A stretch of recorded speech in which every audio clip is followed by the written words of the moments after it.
Hello students. So in history we are discussing chapter 1, the rise of nationalism in Europe. And in this chapter we have discussed about some introduction of Sario's painting.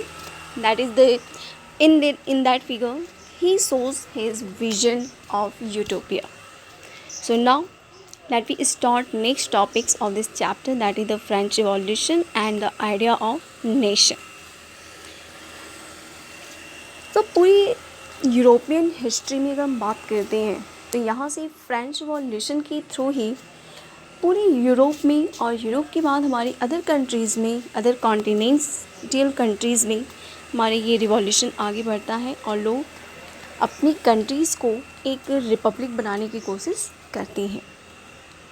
तो French revolution हम class 9th में आप लोगों ने पढ़ा भी हुई इसको काफ़ी डिटेल में। तो हम यहाँ पर इसका शॉर्ट देखने चाहेंगे कि फ्रांस में हुआ क्या था उस समय। सो एज वी नो कि in 1789 peoples are gathered in Paris and they have destroyed demolished the Bastille fort which is the symbol of the power of royal societies. वहाँ पर वो बेस्टाइल फोर्ट्स को तोड़ देते हैं जो उनकी पावर्स रॉयल सोसाइटीज़ या किंग क्वींस की पावर्स को वहाँ पे दिखाता है।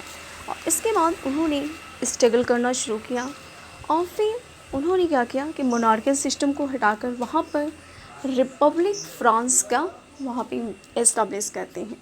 इट मीन्स हम कह सकते हैं कि पहले हमारा जो फ्रांस था मोनार्कियल था, वह अब धीरे धीरे लोगों ने प्रयास किया और उसे एक रिपब्लिक कंट्री के रूप में कन्वर्ट करते हैं। ये हमारा सिलसिला आगे तक चलता है, लेकिन कुछ समय बाद जैकोबियन क्लब सामने आते हैं। ये एक ऐसा क्लब या ऐसे लोगों का समूह था जैकोबियन क्लब, जो लोग डेमोक्रेटिक फीलिंग्स को, रिपब्लिक जैसी चीज़ों को वो अदर कंट्रीज़ में फैलाने की कोशिश कर रहे थे। तो यहाँ पे फ्रांस में एक ऐसा भी समय था जब जैकोबियन क्लब्स पूरी तरह से हावी हो गया था फ्रांस पे और उसको वो पूरी अपने तरीके से मनमानी करना शुरू कर दिया। और इसने एक मौका दिया था नेपोलियन बोनापार्ट्स को और फिर वहाँ से स्टार्ट होता है डायरेक्टरी रोल। और यह डायरेक्टरी रोल अपोज किया गया था नेपोलियन बोनापार्ट्स के द्वारा। तो ये आपकी शॉर्ट हिस्ट्री है फ्रांस की। और फिर करंट में अगर हम देखते हैं तो वह एक बाद में आपका रिपब्लिक नेपोलियन की पार्ट, नेपोलियन बोनापार्ट्स की जिस बाद वो उसका बाद वो एक डेमोक्रेटिक बनती है, फिर रिपब्लिक बनती है। तो इस तरह से आज की डेट में वह हमारे लिए एक डेमोक्रेटिक, एक रिपब्लिक कंट्री के रूप में उभरी है। तो ये तो शॉर्ट हिस्ट्री है आपकी फ्रांस में कि फ्रेंच रिवॉल्यूशन में हुआ क्या था। सो अब हम लोग आते हैं इनके कंटेंट्स के अकॉर्डिंग, किसमें क्या क्या चीज़ें थी और क्या क्या हमारे लिए इस चैप्टर के अकॉर्डिंग उसको जानने की ज़रूरत है।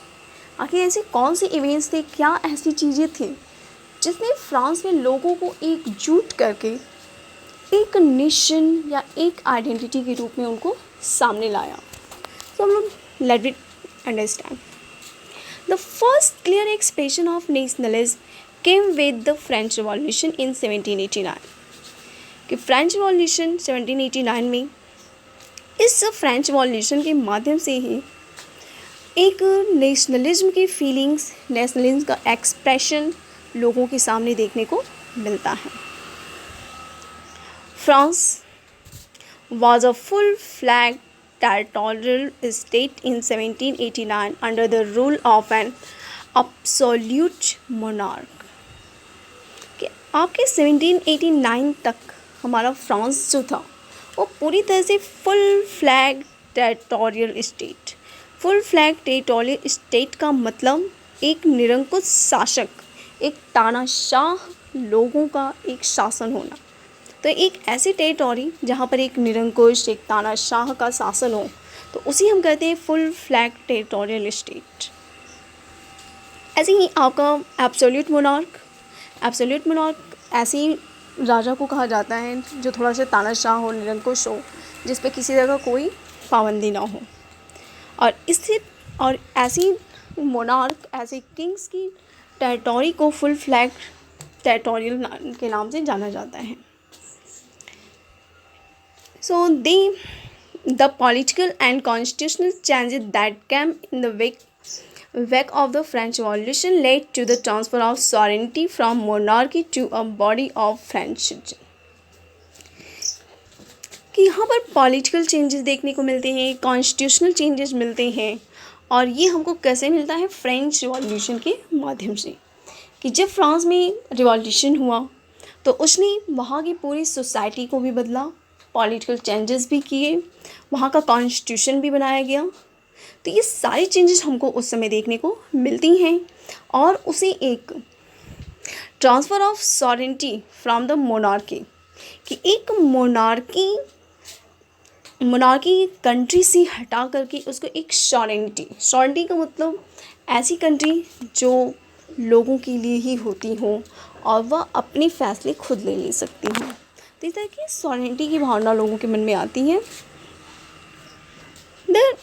The revolution proclaimed that it was the people who would henceforth constitute the nation and shape in destiny. The revolution proclaimed that it was the people, कि इस revolution ने लोगों को ये बता दिया कि it was the people, कि वह people ही हैं who would henceforth constitute the nation and shape its destiny, जो नेशंस को बनाती हैं और उसकी डेस्टिनी और उसके गंतव्य तक उसको पहुंचाते हैं। इनमें से एक कंट्री को कैसा होना चाहिए, किस तरह से उसकी पॉलिटिकल चीज़ें होनी चाहिए, उनमें उसकी सोसाइटी का शेप कैसा होना चाहिए, ये सारी चीज़ें लोगों के द्वारा ही डिसाइड की जानी चाहिए। तो ये फ्रेंच रिवॉल्यूशन में ये चीज़ें क्लियर हो गई सबके सामने कि पीपल्स नेशंस को बदल सकते हैं, उसकी शेप को चेंज कर सकते हैं। शेप को चेंज करने का मतलब ये नहीं है कि वो कोई एक पार्टिकुलर आपके शेप दिया गया उसको बदल देना, इट नॉट। पॉलिटिकल लेवल पे चेंज करना, सोशल लेवल पे चेंज करना, रिलीजियस बेसिस पे अगर कुछ प्रॉब्लम आ रही है तो उनको सॉल्व करना। तो इस तरह की जो प्रॉब्लम्स हैं किसी कंट्री में, किसी नेशन में, तो उनको वो अच्छे से सॉल्व करके एक अच्छी कंट्री के रूप में उसको प्रोक्लेम करने की बात कहते हैं। From the very beginning, the French Revolutionary introduced various measures and practices that could create a sense of collective identity among the French people.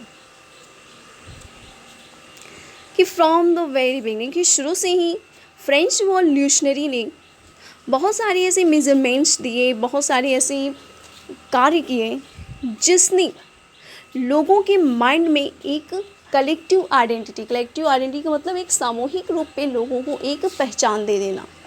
जैसे आज की डेट में इंडिया में जितने भी लोग हैं उनको हम एज ए इंडियन मानते हैं। बाद में वह किसी स्टेट के होंगे, बाद में वो किसी रिलीजन से बिलोंग कर सकते हैं, बाद में वो किसी कास्ट से आएंगे, लेकिन सबसे पहले उनकी मेन आइडेंटिटी है इंडियन होना। तो इस तरह की आइडेंटिटी, एक ग्रुपिंग बेस पे उनको आइडेंटिटी प्रोवाइड करने की बात वो लोग करते रहे हैं। तो इनमें बहुत सारे ऐसे वर्क उन्होंने किए हैं। तो आपको माइंड में होना भी चाहिए कि एक कॉमन आइडेंटिटी के लिए फ्रेंच रिवॉल्यूशनरी ने कौन कौन से मेजर कदम उठाए थे। सो लेट वी अंडरस्टैंड कि वो कौन कौन से मेन पॉइंट्स हैं। Idea of law Patrick and ली शिटियन emphasize the notion of a united community enjoying equal rights under a constitution। कि आइडिया ऑफ लॉ पैट्री इसका मतलब है फादरलैंड। लाइक एज अगर हम अपनी कंट्री की बात करते हैं, इंडिया की अगर बात की जाए तो हम इसको मदरलैंड कहते हैं, मातृभूमि मानते हैं, अपने कंट्री को एक माँ की तरह मानते हैं। तो फ्रांस में इसी तरह से वो लोग उसे एक फादरलैंड के रूप में जानते हैं, कि वो उसको क्या मानते हैं कि उनकी जो कंट्री है वह उनके लिए एक फादर की तरह है। ली सिटियन का मतलब एक सिटीजन, एक नागरिक की बात की गई थी। तो ये दो ऐसी कॉन्सेप्ट थे जिन्होंने लोगों को कॉन्स्टिट्यूशन में एक इक्वल राइट्स देने की बात की गई थी। तो इसकी वजह से लॉ पैट्री एंड लॉ सिटियन की तरफ से भी इस आइडिया से भी लोगों के अंदर एक कॉमन आइडेंटिटी की बात सामने आती है। तो ये हमारा फर्स्ट, ये हम कह सकते हैं कि ये हमारी फर्स्ट ऐसा मेजर एंड प्रैक्टिस है जिसने लोगों के अंदर एक इक्वलिटी की भावना सामने लाती हैं, जो ये साबित करती है कि हाँ, लोग कॉन्स्टिट्यूशन के सामने इक्वल हैं। दूसरी चीज़ उन्होंने की थी, a new French flag the tricolour was chosen to replace the former royal standard. कि पहला तो हमने देखा कि उन्होंने लॉ पैट्री और लॉ सिटियन का कॉन्सेप्ट अपनाया, और दूसरा कॉन्सेप्ट उन्होंने अपनाया था फ्रेंच फ्लैग, कि उन्होंने पूरी फ्रांस के लिए उन्होंने एक सिंगल फ्लैग का उन्होंने डिज़ाइन किया जो 3 कलर्स में डिवाइडेड था, और उस ट्राई कलर फ्लैग के माध्यम से भी लोगों को एक कॉमन बेस पे उनको देखने की बात की गई थी कि सब लोग एक समान हैं, लोग एक लोगों के लिए बराबर हैं। नेक्स्ट थिंग्स, अब तीसरी चीज़ आती है, the state general was elected by the body of active citizen and rename the national assembly. तो फ्रांस में एक स्टेट जनरल होता था। तो हमने फ्रेंच सोसाइटी जो हम आपने पढ़ा होगा तो आपको माइंड में होना चाहिए कि जो फ्रांस सोसाइटी थी वो 18th सेंचुरी में 3 स्टेट्स में डिवाइडेड थी, first, second and third state. और इन तीनों की एक मीटिंग की जाती थी ज़रूरत पड़ने पे, और उसी को कहा गया था state general.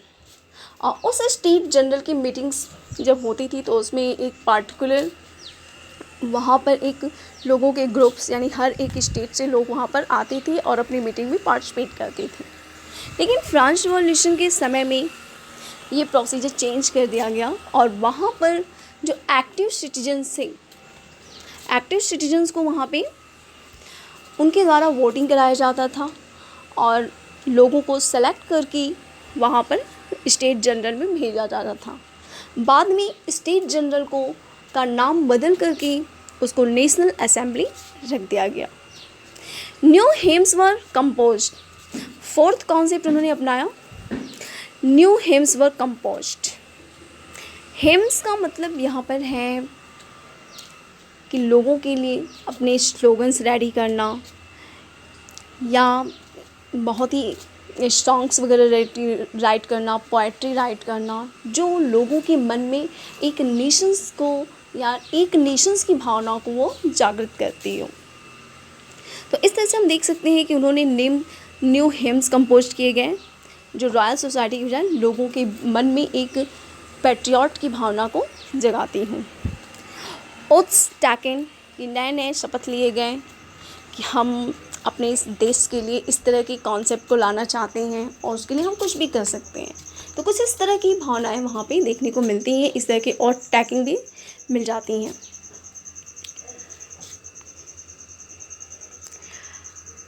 And martyrs commemorated all in the name of the nation. Martyr commemorated, कि मार्टियर कॉमेमोरेटेड का मतलब कि जो शहीद है, मार्टियर का मतलब जो शहीद हो चुके हैं, जो नेशंस के लिए, अपने देश के लिए वो जान दे चुके हैं, ऐसे लोगों को मार्टियर कहा गया है।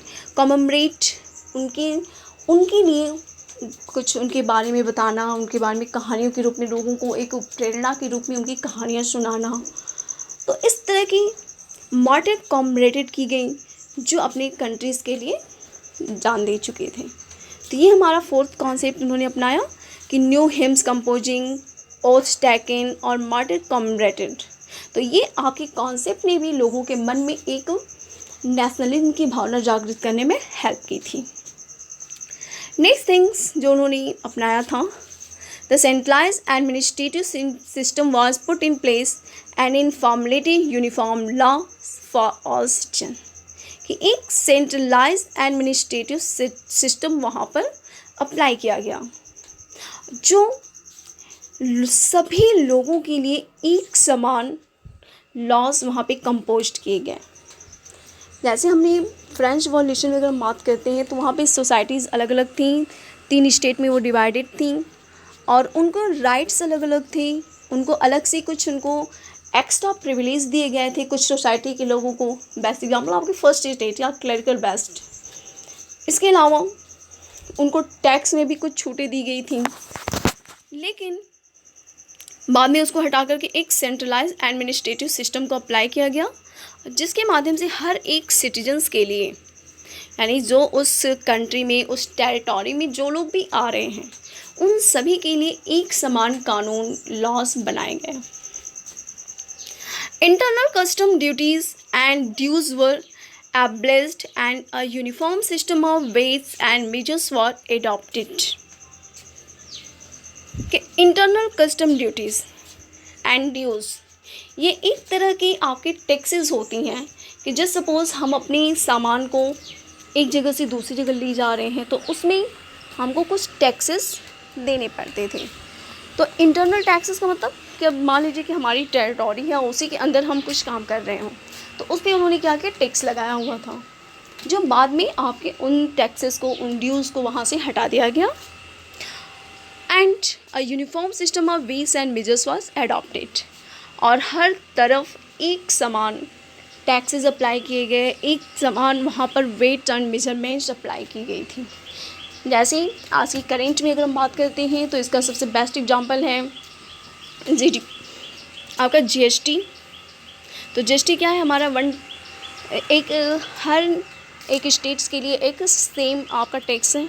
तो इसी तरह से वहाँ पर भी एक सेम बेसिस पे एक इक्वल टैक्स की बात करते हुए एक टैक्सेस वहाँ पे अप्लाई किया गया। Regional dialects were discouraged and French as it was spoken and written in Paris became the common language of the nation।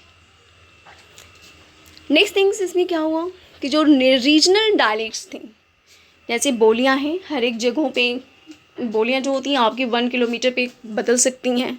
तो जो रीजनल डायलेक्ट्स थी उनको थोड़ा डिस्करेज किया गया, उनको थोड़ा रोका गया।